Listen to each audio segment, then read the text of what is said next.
periodontitis, pues también nos puede afectar toda la parte periodontal y pues genera la parte dental del paciente. Entonces, acá lo que tenemos es un absceso periodontal, acá tenemos una migración apical del margen gingival o una recesión, ¿sí? Ustedes ya entenderán cuando nosotros les hablamos de migración apical del margen, estamos hablando de recesión, ¿no?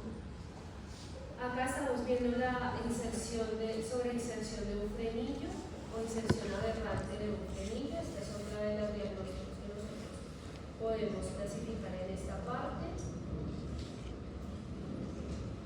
Entonces, esta es la clasificación de otras condiciones que afectan el periodonto según el nuevo consenso.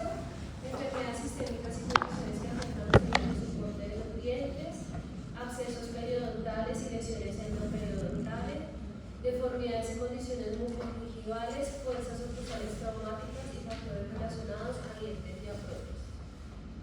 Entonces, en cuanto a las lesiones endoperiodontal, entonces, ¿qué es una lesión endoperiodontal? Una lesión endoperiodontal se define como una comunicación patológica que existe entre el tejido pulpar y periodontal en un diente determinado y pues va a ocurrir en forma aguda o crónica y pues debe clasificarse de acuerdo a los signos y síntomas que tienen un impacto directo, o sea, juega los signos y síntomas que tiene la clasificación de severidad, tiene un impacto directo en el pronóstico y tratamiento. ¿Listo? Entonces ahí es donde tenemos que mirar, descartar que esa lesión endoperiodontal sea por fractura radicular, por perforación, de pronto que al momento de que estuviera realizando el tratamiento endodóntico hubiera alguna perforación a nivel radicular, y si hay presencia o ausencia de periodontitis. Entonces, las lesiones endoperidontales involucran tanto los tejidos de la pulpa, o sea, los tejidos pulpares, como los periodontales, por eso se llama endoperio, ¿sí? Es una lesión combinada de las dos entidades. Y pueden ocurrir en formas agudas o en formas crónicas. Entonces, cuando se asocia con un evento traumático o iatrogénico reciente, o sea, ¿qué quiere decir iatrogénico? Que durante la práctica clínica le generaron sin querer, ¿sí? Digamos, ustedes pudieron durante la práctica clínica sin querer, durante el tratamiento están preparando el conducto y perforan la raíz, ¿sí? O están abriendo la cámara de acceso para lograr entrar a la cámara pulpar y perforan la raíz, o perforan la pulpa. Eso es un evento iatrogénico. Entonces, si eso llega a ocurrir, como pasa, digamos, en este caso, con una perforación en ese lugar, generalmente ese tipo de lesiones causan con dolor en el paciente, ¿sí? Pueden generar dolor. Y pues en realidad son eventos que no tienen nada que ver con la parte periodontal, ¿sí? Pero que por esa iatrogenia que se cometió se afecta el tejido periodontal, ¿sí? Entonces es una lesión endoperiodontal de origen endodóntico, ¿sí? Que afecta tanto la parte endodóntica como la parte periodontal. Pero hay otro tipo de lesiones endoperidontales. En los pacientes que tienen historia de periodontitis es común verlas, ¿listo? Pero son de progresión lenta y crónica sin síntomas evidentes. En general los pacientes no generan ningún síntoma. Ustedes saben, la enfermedad periodontal es indolora, entonces solamente presentan de pronto una fístula en algún diente, que nos quiere decir que la enfermedad periodontal ha avanzado tanto y ha destruido tanto los tejidos de soporte que ya están en cercanía al ápice y esas bacterias ya contaminaron el tejido pulpar. Entonces es una lesión endoperiodontal de origen periodontal, no endodóntico. ¿Listo? Entonces, ¿cuáles son los signos y síntomas principales de una lesión endoperiodontal?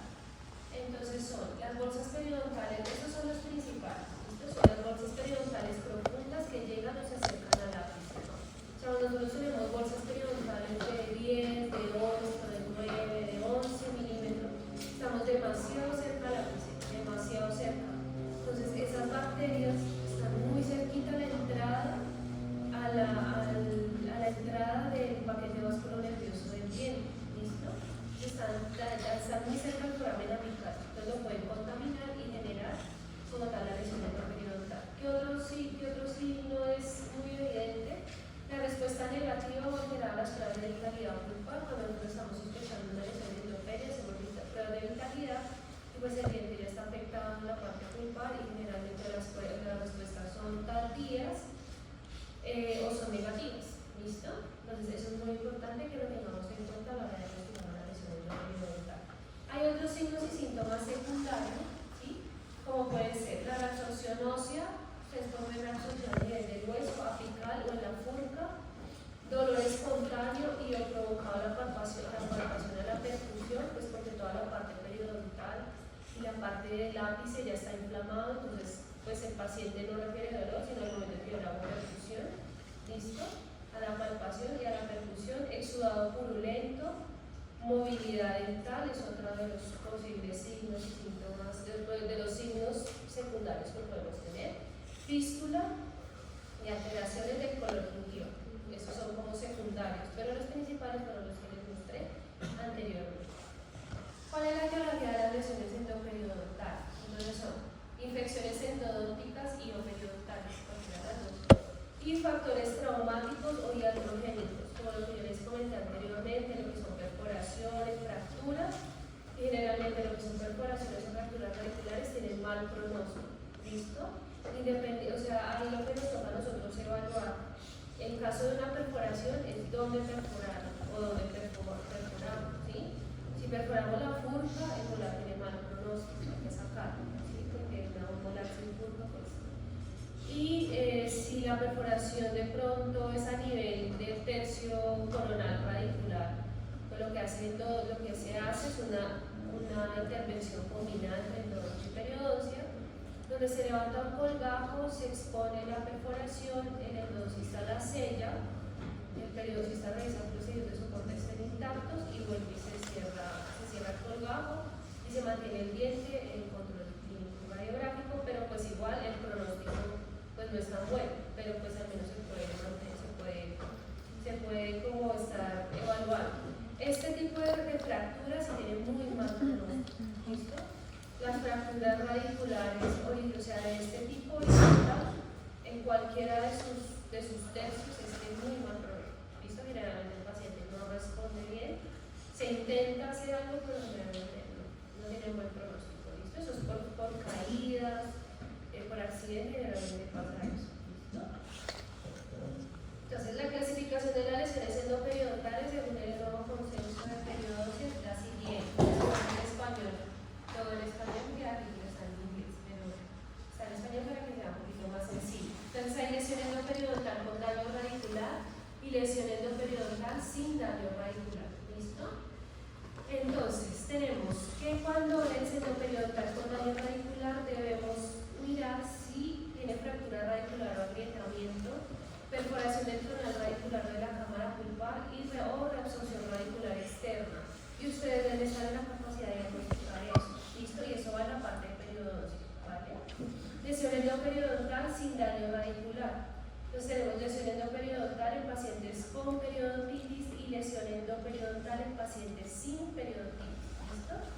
Entonces, ¿cómo vamos a mirar si sin o con? Pues por la historia del paciente, ¿verdad? O sea, nosotros tenemos que siempre revisar bien el anamnesis y mirar si el paciente tiene tratamiento periodontal previo, si le han realizado raspaje, si es un paciente que está en pronto de terapia de mantenimiento, y encontramos este tipo de bolsas pues profundas que nos hacen sospechar que, o esos signos muy puntuales que nos hacen sospechar que puede haber una lesión endoperio. Grado 1 con una bolsa periodontal estrecha en una superficie del diente. ¿Qué quiere decir estrecha? Que yo introduzco la sonda y al moverla en sentido horizontal ella no avanza, sino solamente se estrecha en un solo punto. Grado 2, bolsa periodontal amplia, o sea, se me mueve la sonda de un lado al otro, en una sola superficie del diente. Y grado 3, bolsas periodontales profundas en más de una superficie del diente. Y lesión endoperiodontal en pacientes sin periodontitis tiene la misma clasificación de lo anterior, solamente que tenemos que ser precisos en que si el paciente presenta antecedente de periodontitis o no tiene o sin periodontitis. ¿Listo? Pues ahí hay que hacer un examen muy minucioso. Realmente las lesiones endoperiodontalles en un comienzo no son muy sencillas de diagnosticar, pero eso depende también como del conocimiento que ustedes tengan y obviamente con la experiencia que van a ir adquiriendo en la clínica, pero sí, si llega alguna, porque son muy comunes, ¿listo? Entonces ustedes al menos tienen que irse enfocando hacia que es una lesión endoperiodontal, tienen que saber sondearla, si tienen una bolsa profunda en un paciente con antecedente de periodontitis, pues ustedes pueden sospechar que es una lesión endoperio, tienen que saber que es de origen periodontal y no endodóntico, todo eso ustedes deben ir haciendo la asociación correspondiente. ¿Listo, chicos? Entonces, para los abscesos periodontales, esta es la otra clasificación que ustedes deben tener en cuenta de esas lesiones. Los abscesos periodontales ocurren con mayor frecuencia en bolsas periodontales que ya existen, preexistentes, y se clasifican según la etiología también. Se caracteriza por una acumulación localizada de pus dentro de la pared gingival de la bolsa o del surco y causan una rápida destrucción del tejido que puede comprometer el pronóstico del diente y se asocian muchas veces con riesgo de diseminación sistémica. ¿Listo? Es importante que nosotros logremos diagnosticarlo a tiempo antes de que evolucione y genere de pronto un daño, una celulitis o un tipo de infección, pero con mayor compromiso. Patología de los abscesos periodontales. Entonces, primero hay una invasión bacteriana en los tejidos blandos que rodean la bolsa. La bolsa periodontal de por sí es contaminada, está cargada de microorganismos. Entonces, esa invasión pues va a generar como tal el inicio de ese absceso. Luego hay un proceso inflamatorio a través de los factores quimiotácticos liberados por las bacterias y van a traer leucocitos, polinucleares y otras células. Luego se va a desencadenar una liberación masiva de citoquinas y conducen a la destrucción de los tejidos conectivos, a la encapsulación de la infección y la producción de pus. Una vez formado el absceso, la tasa de destrucción dentro del absceso dependerá del crecimiento de las bacterias dentro de sus focos infecciosos y dependiendo del factor de virulencia que tengan las bacterias que colonizan el absceso. Y el pH local pues va a ser mayor, digamos, va a ser más agresivo o va a crecer más rápido o no, ¿sí? Si hay un ambiente ácido en la cavidad oral, o sea, si mi paciente tiene un pH ácido, pues va a favorecer la actividad de las enzimas lisosómicas que van a romper como tal más fibras, le van a generar pues, una mayor destrucción. La clasificación de los abscesos periodontales según el nuevo consenso es la siguiente. Entonces tenemos abscesos periodontales en pacientes con periodontitis y abscesos periodontales en pacientes sin periodontitis. En los que tienen periodontitis tenemos siempre una bolsa periodontal preexistente y en los que no tienen historia de periodontitis no es mandatorio, o sea, no es obligatorio que el paciente presente una bolsa, puede presentar el absceso y ya. En los pacientes con periodontitis puede haber una exacerbación aguda o después del tratamiento. En general es muy común, no es tan común, pero sí es común, como relativo, que cuando yo estoy tratando a un paciente con periodontitis, como están tan cargados de cálculos por debajo de la encía, por arriba, drenan, o sea, están tan mal, que uno hace lo humanamente posible por dejar la superficie radicular lisa como debe quedar, ¿sí? Pero a veces queda un microcálculo chiquitico por allá que uno no logró instrumentar o que, sí, que no alcanzó uno a cogerlo, ese microcálculo se vuelve un absceso, ¿sí? Por eso es que es tan importante que nosotros hagamos bien la instrumentación radicular para que no sea. Entonces, la exacerbación aguda puede ocurrir con periodontitis no tratada en pacientes con periodontitis. Con periodontitis que no responden a la terapia, pacientes que no responden a la terapia, o con terapia de soporte cuando estoy haciendo la terapia de mantenimiento, lo que yo les digo, no trata de dejar lo que no puede, pero a veces no es suficiente y falta alguna cosita y el paciente tiende a generar ese absceso y lo genera. ¿Listo? Después del tratamiento, posterapia no quirúrgica, posterapia quirúrgica y postmedicación también puede pasar en pacientes que están con periodontitis y que están en tratamiento, puede suceder. ¿Listo? Abscesos periodontales en pacientes sin periodontitis puede ser por impactación, ¿sí? Por impactación de la seda dental, de elásticos de ortodoncia, de palillos, de tela de caucho o de cascos de palomitas de maíz. ¿Listo? Y eso también ustedes tienen que estar en la capacidad de diagnosticarlo porque es muy común que los pacientes se les quede impactado dentro de la encía y generen un absceso. ¿Listo? Ustedes lo sondean, pues pueden sondear para sospechar que cuando es un absceso de origen periodontal, cuando ustedes sondean no hay bolsa. Entonces es un absceso periodontal en un paciente sin periodontitis y así lo voy a repetir. ¿Listo? Hábitos nocivos como morder alambres o onicofagia, y que hay muchos que tienen onicofagia, tengo muchos estudiantes con onicofagia que se comen los uñas. ¿Listo? También es un factor etiológico, factores ortodónticos. Fuerzas ortodónticas o una mordida cruzada, ya que las fuerzas no se distribuyen de la manera adecuada. Alteraciones de la superficie radicular, como alteraciones anatómicas severas, que incluyen impaginación dental, densifaginatus u ortodisplasia. Alteraciones anatómicas memorales como lágrimas del cemento, pérdida de membranas, del desarrollo.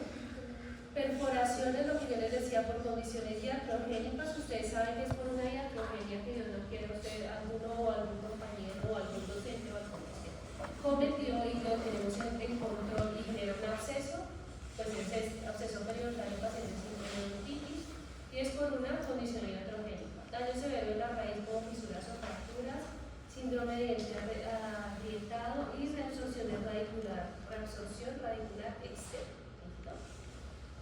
Ahora sí vamos como tal con otras condiciones que afectan el periodonto. Lo primero que tenemos son deformidades y condiciones muy ustedes, esta parte es súper clave, ¿listo? Cuando ustedes nos coloquen el diagnóstico periodontal, ¿sí? Lo primero que tienen que colocar en su diagnóstico periodontal es el diagnóstico que ustedes ya aprendieron. Salud clínica, gingival, un periodonto reducido en un paciente. Gingivitis asociada a película, en un periodonto reducido en un paciente. O periodontitis, caso de periodontitis, estadio 2, generalizada. Eso es lo primero que ustedes tienen que colocar. Después de eso sigue eso. Y eso va con los títulos como yo se los estoy explicando ahora. ¿Listo? Entonces el primer título que ustedes deben colocar es otras condiciones que afectan el periodonto. Y debajo colocan deformidades y condiciones mucogingivales. ¿Listo? Y ahí viene esta clasificación. ¿Listo? Vamos a ver una por una para que ustedes tengan todo en cuenta. Pero tienen que colocar los títulos principales. Si ustedes no colocan los títulos principales, no les queda bien hecho el diagnóstico. ¿Listo? Entonces, otras condiciones que afectan el periodonto, deformidades y condiciones mucogingivales, fenotipo periodontal, tal. Lo mismo, recesión gingival tipo Cairo 2011, RT1, RT2, RT3. Todo eso, así lo le exigen consejo y así lo deberían explicar ustedes. ¿Listo? Entonces, lo primero que vamos a, esta es la clasificación de otras condiciones, vamos a ver fenotipo, recesiones gingivales, ausencia de encía queratinizada, disminución de la profundidad del vestíbulo, inserción adelante del frenillo, exceso gingival y color anormal, y fuerzas traumáticas y invasión de los tejidos supracrestales. ¿Listo? Entonces, este es el fenotipo, esta es la primera partecita. Entonces, ¿qué es importante que ustedes conozcan el fenotipo? El fenotipo como tal es cómo se muestra la encía o cuáles son las características propias de la encía del paciente, independientemente de su parte ósea y demás. O sea, cada paciente tiene como una encía muy característica y así lo debemos clasificar. ¿Listo? Entonces tenemos fenotipo periodontal delgado y festoneado, ese es el primero, donde tenemos un grosor de encía menor a 1 milímetro. ¿Sí? Realmente es una encía delgada, tenemos unas coronas triangulares, o sea, la forma de las coronas es triangular, esto yo les voy a mostrar acá. El biotipo festoneado delgado es este. Tenemos una corona triangular porque pues es muy delgadita la encía, es muy delicada, o sea, es una encía muy bonita, pero pues tiende a ser más delicada por lo delgadita que es, ¿cómo se llama? Delgado festoneado. Entonces tenemos una corona triangular delgada, cuando yo digo convejidad o convergencia cervical sutil, es que hacia el nivel cervical se ve como que es delgadito, como que es bien perfiladita y hacia el nivel del punto cenit, que es el punto más alto de la encía, se ve muy sutil, muy bonita. Es una corona muy estética. ¿Listo? Contactos interproximales cerca al borde incisal, o sea, así mismo las papilas son alargaditas, esbeltas, y van hasta el punto, acuérdense que la papila va hasta el punto de contacto entre el borde y el otro, ¿sí? Entonces, en este caso, en este fenotipo, el punto de contacto está más hacia el borde incisal. Entonces, la papila es bien esbelta y bien triangular hacia el borde incisal. ¿Listo? Es importante tener eso en cuenta, si los contactos interproximales son cerca o y tienen una banda estrecha de encía queratinizada. Eso es importante tener en cuenta. Generalmente ustedes se dan cuenta este pacientico, nuestra encía queratinizada no vamos hasta acá. ¿Listo? Entonces es una banda, no es tan ancha, en realidad es una banda estrecha de encía queratinizada, encía delicada y delgada y tiende a ser transparente. Cuando ustedes la sondean o cuando ustedes van a sondear con cuidadito el margen, la sonda se ve entre la encía, o sea, se alcanza a ver porque es muy delgadita la encía. Entonces, en este caso, nosotros le decimos a ese tipo de fenotipo delgado pestañado. Y asimismo, el huesito que está debajo, ¿sí? Nosotros al hueso que está debajo de la encía, para referirnos a él, decimos morfotipo óseo, ¿sí? El morfotipo óseo de ese paciente es delgado también. O sea, el huesito de la tabla articular es delgadito. El siguiente es el grueso plano. Este es el gruesito plano. Si ustedes se dan cuenta, entre el uno y el otro hay mucha diferencia, ¿sí? Entonces, ¿qué vamos a ver en el grueso plano? Pues vemos coronas más cuadradas, ya no las vemos tan triangulares, tan esbeltas, las vemos un poquito más robustas, son más cuadraditas. La convejidad cervical es más pronunciada, ya no está en su tipo, la vemos acá, es más pronunciada, más brusca. Tienen un gran contacto interproximal ubicado más hacia la zona apical, o sea, ya no vemos la papila tan esbelta, tan larguita, ¿no? Ya la vemos más chiquita, más gordita, ¿sí? Pues tenemos una convejidad cervical pronunciada, un gran contacto interproximal y ya tenemos una zona amplia de encía queratinizada, no como en el anterior. Tenemos una encía queratinizada más amplia, más gruesa, ¿sí? Más suficiente, y el hueso alveolar o el fenotipo óseo es más grueso, es mucho más grueso que en el delgado. ¿Listo? Y vamos con el grueso festoneado. Entonces, en el grueso festoneado es nuestro tercer fenotipo. Este grueso festoneado muestra una encía fibrótica y gruesa, parecida a esta, solamente que los dientes son más delgados, ¿sí? Son un poquito más delgados. Tiene, a diferencia del grueso plano, la zona encía queratinizada es más estrecha y tiene un festoneado gingival pronunciado. O sea, es como esta, siento que es como la fusión de estas dos, tiene como de las dos, ¿sí? Es importante que ustedes tengan muy en cuenta a la hora de diagnosticar fenotipo esas características para saber qué fenotipo es el paciente. Todos los pacientes tienen un fenotipo y ustedes a todos los pacientes le tienen que diagnosticar fenotipo. A todos. ¿Listo? Solamente nos cabe dentro de estos tres: delgado festoneado, grueso plano, grueso festoneado. ¿Listo? Y lo voy a colocar, como yo les dije, otras condiciones que afectan el periodo, deformidades y condiciones ongingivales, fenotipo periodontal, en que ustedes eligen delgado festoneado, grueso plano o grueso festoneado. ¿Listo? Así se ve un fenotipo periodontal delgado y así se ve históricamente un fenotipo periodontal grueso. Ustedes se dan cuenta acá, la encía es más delgadita, es mucho más gruesa, el hueso es mucho más grueso, más amplio, más robusto que un paciente que tiene fenotipo periodontal delgado. ¿Listo, chicos? Vamos a ver lo de las recesiones gingivales. Acá se me modificó porque es que bueno, acá se me modificó porque o sea, lo hice en el computador y pasaron a que se me modifica. Entonces vamos a ver las recesiones gingivales. De las recesiones gingivales pueden ocurrir por varias cosas. Pueden ocurrir por un fenotipo periodontal, digamos el fenotipo periodontal del paciente es delgado, va a tender a hacer más recesión, porque es más delgadito, es más finita, entonces va a tender a hacer más recesiones. Y si tiene una encía queratinizada, si la banda es estrecha, va a tender a hacer más recesiones. Acuérdense que la encía queratinizada es el conjunto grueso que nosotros tenemos. Si no lo tenemos suficiente y solo hay mucosa, pues el paciente va a tender obviamente a generar recesiones. ¿Listo? Impacto del cepillado, márgenes de restauraciones cervicales que estén desadaptadas, que pasen el cepillo muy duro, el impacto de la ortodoncia con los movimientos ortodónticos puede generar recesiones, lesiones cervicales no cariosas, inserciones alargantes del frenillo, general deficiente, deformidades en los tejidos. ¿Listo? Esta es la clasificación de las recesiones gingivales que usted la debe clasificar tal cual. Este es el segundo cuadrito. Ahí lo que vemos es igual. Yo les puse aquí en todas las diapositivas los títulos para que ustedes no se olviden de cómo tienen que diagnosticarlas. Otras condiciones de deformidad, recesiones gingivales de RT1, RT2 y RT3. ¿Listo? Y ahí me falta una partecita. ustedes deben diagnosticar las recesiones según Cairo 2011.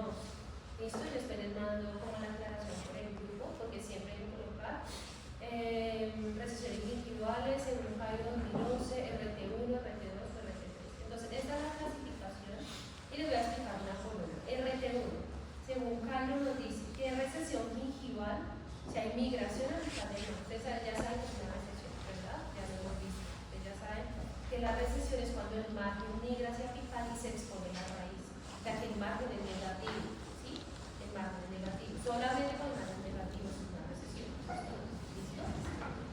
La recesión gingival sin pérdida de inserción interproximal. La unión amelocemental interproximal no es clínicamente detectable tanto en los aspectos mesiales como distales del diente.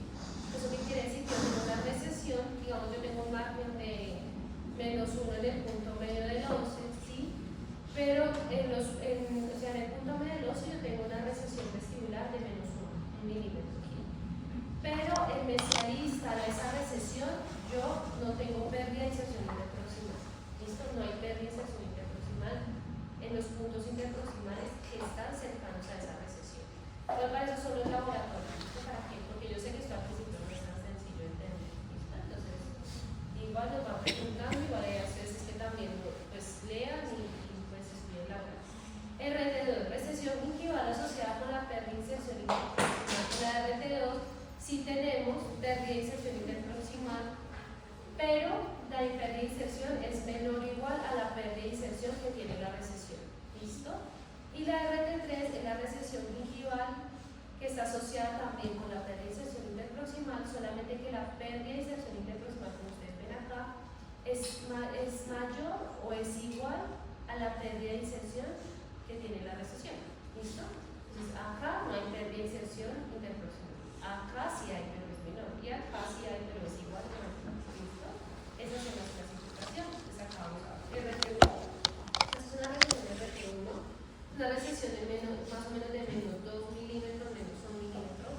Y lo que vamos a ver acá es que no tenemos pérdida de inserción interproximal. O sea, nuestro margen y nuestros ostrajes son iguales en interproximal y el nivel de inserción clínica está en 0.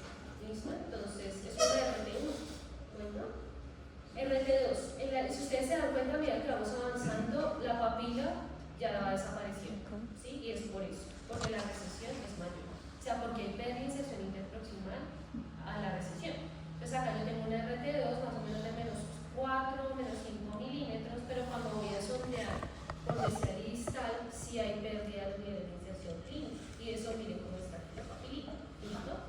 Y miren la RT3 como se ve. La RT3 es una recesión vestibular también de la medida que sea, pero por interproximal la pérdida de inserción clínica es mayor que la que tiene la recesión. Y esto que nos da a nosotros la idea, cuando ustedes nos lo remiten a nosotros, un paciente con este tipo de recesiones, nos da el aval para saber si podemos hacer algo que se llama, para saber si podemos recuperar la papila y si podemos hacer un cubrimiento de esa recesión de acuerdo a esa clasificación que ustedes nos dan. ¿Sí? O sea, nosotros hacemos una cirugía para hacer ese cubrimiento radicular y tratar de recuperar ese tejido. Pero eso depende si es RT1, RT2 o RT3. Siendo la RT1 de mejor pronóstico que la demás. ¿Listo? Este es el cuadro, ¿sí?, de deformidades y condiciones gingivales que estamos viendo. Está en español para que les quede más sencillito leerlo. Eso no quiere decir que por estar en español sea menos denso y menos un poquito enredadito. Entonces la idea es que ustedes pues lo estudien bien, lo lean, repasen la clase, cualquier cosa nos pregunten al doctor Javier o a mí. ¿Listo? Entonces ya vimos esta parte del fenotipo, ya vimos esta parte de recesiones. ¿Listo? Y ahora vamos a ver la presencia de lesiones cervicales no cariosas o caries cervicales. ¿Listo? Entonces, eso se diagnostica igual. Ustedes van a colocar otras condiciones que afectan el cariosas, como es condiciones congivales, recesiones gingivales y lesiones cervicales no cariosas o caries cervicales. Y van a colocar. Ahí tenemos varios tipos de caries cervicales. ¿Listo? Las caries cervicales o las lesiones cervicales no cariosas son diferentes afectaciones del diente, incluida la caries manicular, y las lesiones cervicales no cariosas y pueden estar asociadas con una recesión gingival. Históricamente, este tipo de recesiones se han clasificado según su apariencia y son áreas en forma de cuña, en forma de disco, aplanadas o irregulares. Entonces las conocemos, ustedes las conocen como erosión, abstracción y abrasión. ¿Listo? ¿Qué es la abrasión? La abrasión es un desgaste patológico de la estructura dentaria que está causada por procesos mecánicos anormales. ¿Sí? Generalmente la vamos a encontrar en vestibular, de canino a primer molar, ¿sí? Con mayor frecuencia. Y clínicamente tiene forma de plato, se acompaña de recesión gingival, tiene un contorno indefinido con superficie lisa y generalmente no está asociado a placa y a mancha. Se llaman lesiones cervicales no cariosas y son muy comunes en los pacientes, muy comunes. ¿Listo? Tenemos la abfracción. La abfracción está con mayor frecuencia en vestibular premolares. Es una lesión en forma de cuña. La única que tiene forma de cuña es esta. En la UAC, o sea, la unión amelocemental, es causada por fuerzas oclusales excesivas. ¿Sí? Se acompaña de recesión gingival, es una lesión angulada. La UAC se mantiene y no presenta placas ni manchas. ¿Sí? O sea, no hay biopelícula por ahí, a veces sí, a veces no. O sea, no es caries porque se le estreptococo mutans en lactobacilo ahí, no. Porque hay otras causas que están generando ese tipo de lesión. Y tenemos la erosión, que generalmente se da en palatino de dientes anteriores superiores y se da por la disolución de los tejidos duros por acción química, ¿sí? Porque el paciente come mucho limón, porque el paciente come muchos picantes, porque el paciente come muchos alimentos irritantes que generan disolución química del esmalte y generan una translucidez de la dentina, ¿no? Tiene forma irregular, se acompaña de sensibilidad dental, se acompaña de mucha sensibilidad, pues porque la dentina está casi expuesta. Lesión plana, lisa y brillante, la UAC se mantiene y no presenta placas ni manchas. ¿Listo? Esa es la clasificación de también que ustedes deben. Bueno, igual para eso estamos, yo les digo para eso estamos nosotros, que yo sé que es muchas cosas, te vaya a llegar a la clínica como que hago con todo esto. Entonces para eso estamos nosotros, para colaborar. Lo importante es que ustedes salgan como con el concepto y cuando lleguen allá a la clínica se sepan defender, ¿sí? Eso es lo que, pero si usted es doctora, yo recuerdo que eso puede ser una lesión cervical no callosa, pero no recuerdo bien cómo la puedo clasificar, puedo buscar el artículo, ¿listo? Pero sí es importante que ustedes lo tengan. Entonces la clasificación de las diferentes concavidades que acabamos de ver tienen una clasificación específica adicional a la anterior, ¿listo? Entonces tenemos la clase A positiva, la clase A negativa, la clase A positiva, la clase B negativa y la clase B positiva. Clase A positiva, entonces la clase A negativa, tenemos que esta CJ es la UAC pero en inglés, ¿sí? Entonces es UAC, unión amelocemental detectable con escalón, ¿sí? O sea, ¿cómo miramos eso? Digamos, en el caso de una fracción hay un escalón. Se dan cuenta, hay un escalón. La lesión no es completamente lisa, ella tiene un escalón porque tiene forma de cuña. Entonces tenemos un escalón, ¿sí? Entonces la clasificamos como A negativa. A positiva, tenemos unión amelocemental detectable sin escalón, ¿sí? O sea, no sentimos el escalón. La lesión es una abrasión y no tiene un escalón definido, es lisa, forma de plato, no tenemos un escalón. Entonces podemos imaginarla como una A positiva. Clase B negativa, tenemos la unión amelocemental indetectable con escalón. O sea, no sentimos la unión amelocemental por ningún lado, la lesión la borró, no nada, pero tenemos sin escalón. Clase B negativa. Y clase B positiva, unión amelocemental indetectable con escalón. ¿Listo? Entonces ahí vamos clasificando igual. Encontramos una, si encontramos la otra, porque es muy común encontrarlo en los pacientes. Entonces, además de IGDAS, ustedes nos deben clasificar esta partecita de lesiones cervicales no calientes. ¿Listo?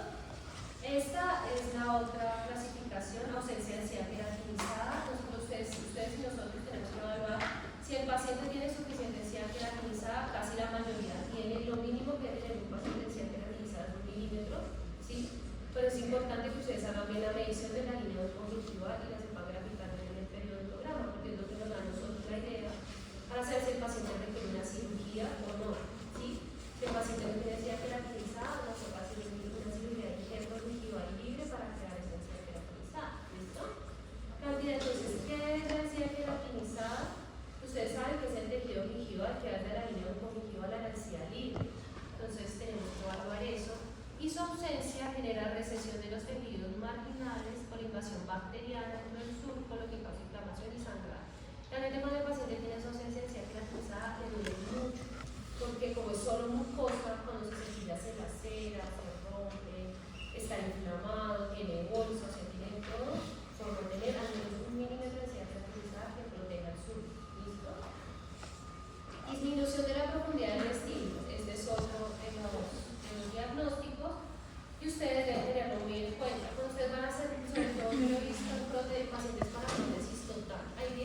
ponen las prótesis y se las expulsa. Hablan y se salen, hablan y se salen. Eso generalmente puede pasar. ¿Por qué? Porque no les han hecho un buen diagnóstico y los frenillos los tienen todos sobreinsertados, porque no les tienen solamente el frenillo labial inferior o labial superior, tenemos otros frenillos laterales, ¿sí? Como ustedes pueden ver este acá, ¿sí? Entonces ese tipo de frenillos, esas inserciones musculares no hacen que la prótesis se asiente como debe ser, ¿sí? Entonces en ese caso tenemos una disminución en la profundidad del vestíbulo y el paciente requiere una cirugía para que ustedes le puedan poner la prótesis, ¿listo? Y eso ustedes lo ven diagnosticar en la historia clínica, ¿listo? Entonces o sea, si ustedes ven que el vestíbulo es poco profundo, se hace la cirugía y el paciente después queda así, liberado, como si se lo liberara, los órganos, ¿listo? Chicos, silencio, por favor. Entonces la disminución del tamaño del vestíbulo puede tener como causa la disminución fisiológica de los rebotes alveolares residuales en pacientes sedénticos. ¿Ustedes creen que no tiene rebotes? Sí, sí tiene, pues que está escondido, ¿sí? Entonces toca romper las fibras para liberar el rebote, ¿listo? A causa de exodosis o alveolotomías mal realizadas, problemas periodontales graves, cuadros inflamatorios, o secuelas de la remoción quirúrgica de quistes o neoplasias, puede quedar ese estímulo así y requiere una cirugía adicional para hacer la profundización, ¿listo? Entonces, en ciertos casos los vestíbulos poco profundos presentan alta fuerza tensional en las fibras del músculo, mentoneando en relación con la cresta de rebote del paciente sedéntico, muy fuerte. Si el paciente la expulsa, o sea, lo intenta y no, sobrinca porque esas fibras son muy duras, ¿listo? En tal caso, esta condición puede generar problemas periodontales como fenestraciones, recesiones, metacencia y disminución del ancho de densidad de herida y del espacio biológico en pacientes con dientes, ¿sí? Ello afecta la estética y la salud periodontal y genera sensibilidad dentaria, aumento del riesgo de caries radicular, cotonosis unidades que dificultan el general, inflamaciones de tejidos gingival y otras complicaciones. Inserción adelante del frenillo, eso sí es súper requete común, ¿listo? Muchos pacientes tienen inserción adelante del frenillo, ustedes deben estar en la capacidad de diagnosticar un frenillo, pues que esté mal insertado. Entonces ustedes cuando hagan el examen intraoral tienen que revisar, tienen que levantar bien el labio, tienen que ver que tenga buena movilidad, que el frenillo no esté ahí sobreinsertado, que no haya diastema, ¿listo? Porque es responsabilidad de nosotros remitirlo a periodoncia para que quiten ese frenillo, ¿listo? Periodoncia es encargada de esa área. Y en pediatría, pues no son los pediatras, pero para manejar chiquiticos, pues a veces sí, pero la mayor parte no, ¿listo?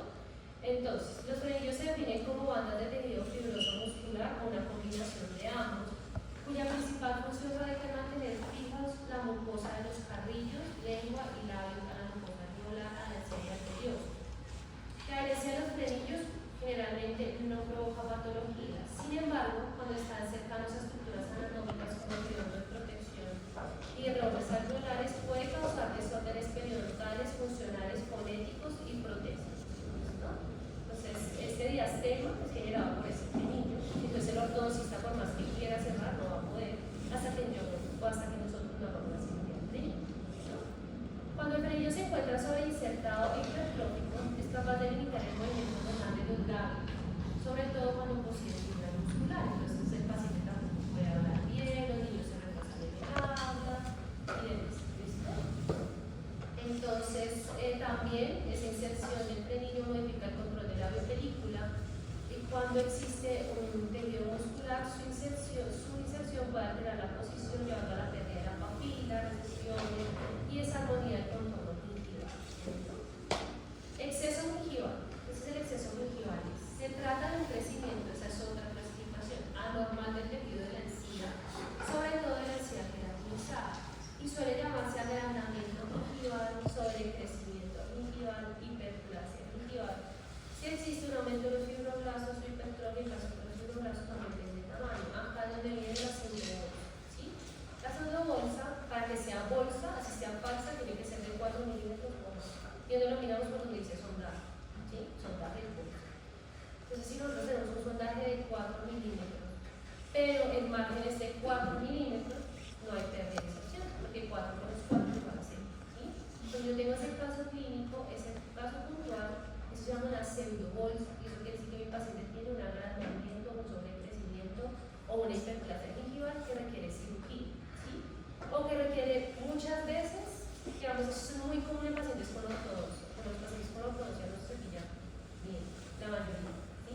porque es mucha cosa, porque es cepillo, porque el elevador, porque el otro. Entonces, súper inflamados viven y la biopelícula genera, o sea, la biopelícula de forma crónica genera hiperplasia residual, ¿sí?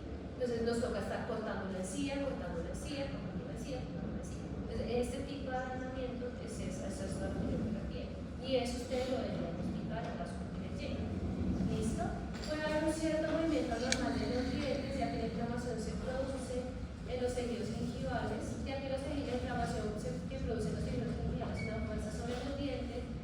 Puede ser tanta la inflamación que puede causar diastemas, espacios entre los dientes. O sea, si está tan inflamado el paciente puede generar. Por eso es que sus pacientes en ortodoncia, si llegan así, o sea, si ya están tan inflamados, se suspende la ortodoncia. Nosotros en periodoncia de una vez suspendemos el tratamiento, de una vez. Y hasta que nosotros no lo estabilicemos, el paciente adquiera buenos hábitos, el paciente no retoma la ortodoncia. Y nosotros en periodoncia somos los que damos el aval de si el paciente continúa la ortodoncia o no la continúa, o la suspendemos o no la dejamos. ¿Listo? Puede alterar la fonética, puede alterar la función. Color anormal, eso también ustedes lo deben diagnosticar en caso de que encuentren color anormal, y también es común. Encontramos estas son pigmentaciones metálicas, ¿sí? Que entre comillas son normales, ¿sí? Son normales porque no son patológicas, no generan ninguna condición extraña en el paciente. Nada. Lo que pasa es que los pacientes de raza negra o que tienen parientes de raza oscura o que son morenitos y así, tienden a tener esas pigmentaciones melanas, ¿sí? ¿Qué es lo que de pronto les puede decir el paciente? No me gusta estéticamente, y también nosotros hacemos una microabrasión de la encía para retirar esas pigmentaciones. ¿Listo? Pues si al paciente no le incomoda ni nada, no pasa nada, pero ustedes sí lo deben diagnosticar. Cuando son por cigarrillo, ¿sí? El paciente fuma mucho, la nicotina nos pigmenta la encía y eso es un color anormal por el cigarrillo. ¿Ustedes cómo saben? Pues por la anamnesis que le hacen al paciente. ¿Usted fuma? Sí, me fumo y sí. No, yo fumo todo el día. Usted de la encía inflamada, morada, con manchas de todo, eso va en nuestra clasificación.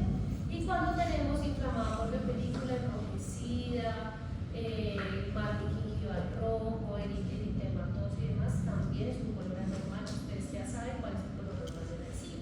Es color rosa pardo, rosa coral, tiene una consistencia firme, eso son las características de la encía normal. Fuerzas oclusales traumáticas. Entonces, las fuerzas oclusales traumáticas también las debemos diagnosticar en periodoncia. ¿Listo?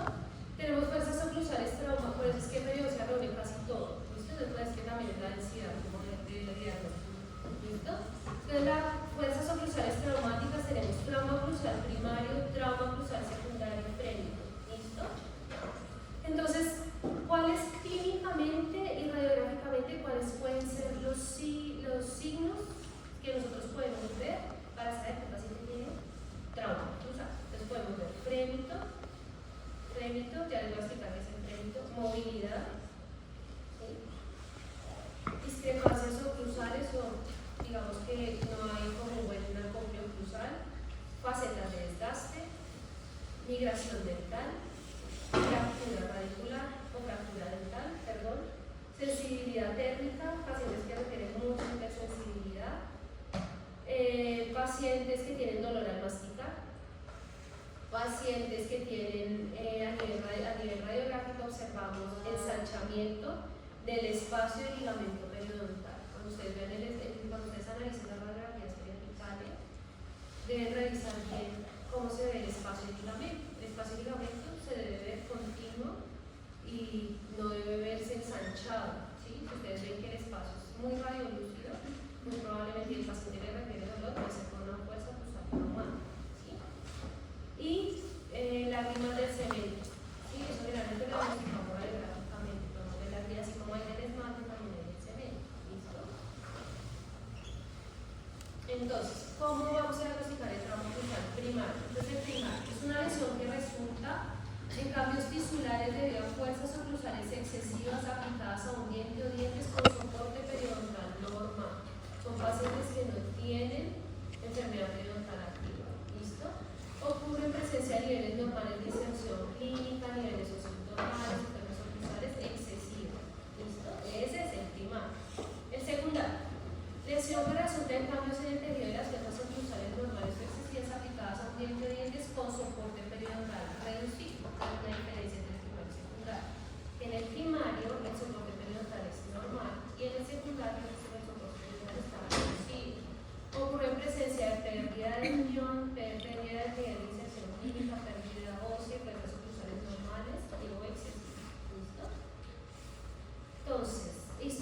Básicamente, un diente afectado por trauma oclusal demuestra zonas de tensión y tensión dentro del periodo.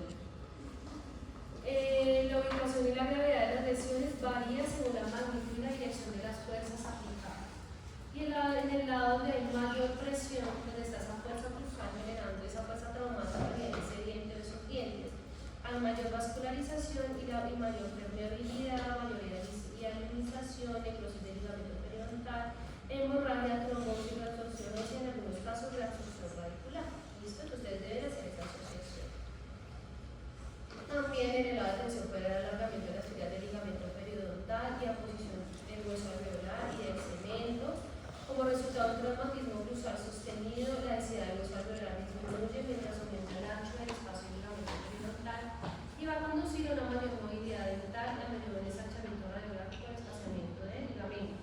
Además, el fremitus o la movilidad funcional palpable del diente es otro signo significativo del traumatismo, o sea, la movilidad. ¿Listo?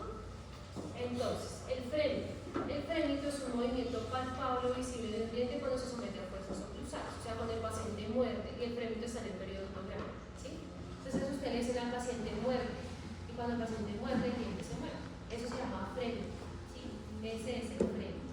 O sea, que la movilidad está causada por la oclusión del paciente. ¿Listo?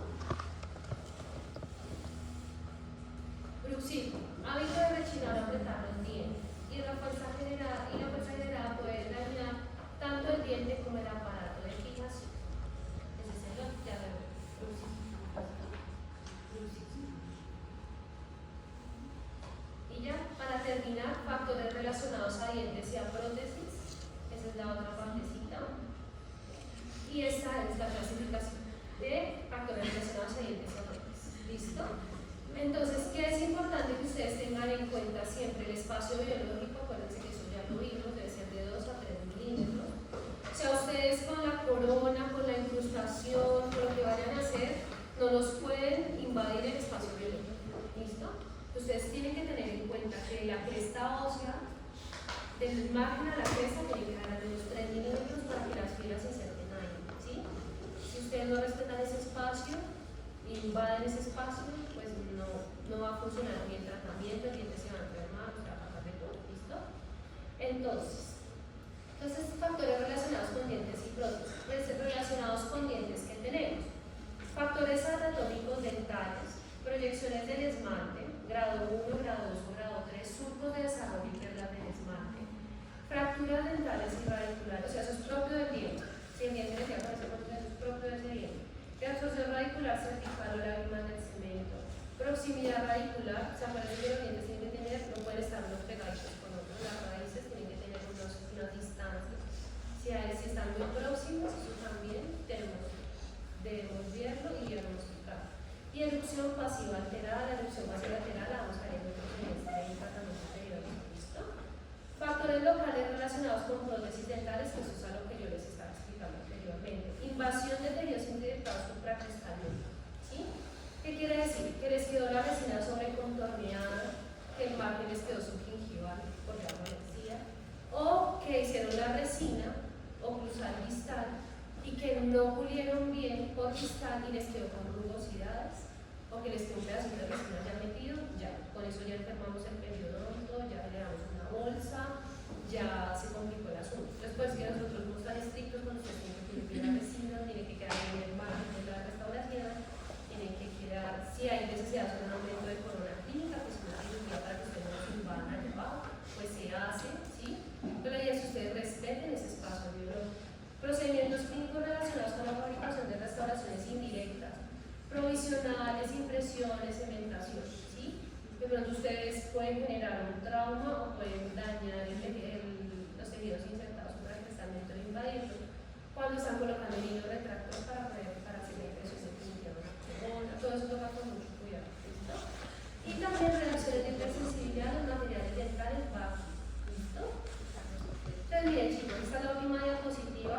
Yo les traje esto para que ustedes tengan en cuenta lo siguiente. El espacio biológico de tejidos insertados supracristalmente es muy delicado, ¿sí? Entonces, ¿qué son el espacio biológico de los tejidos insertados supracristalmente? Es la unidad descrita por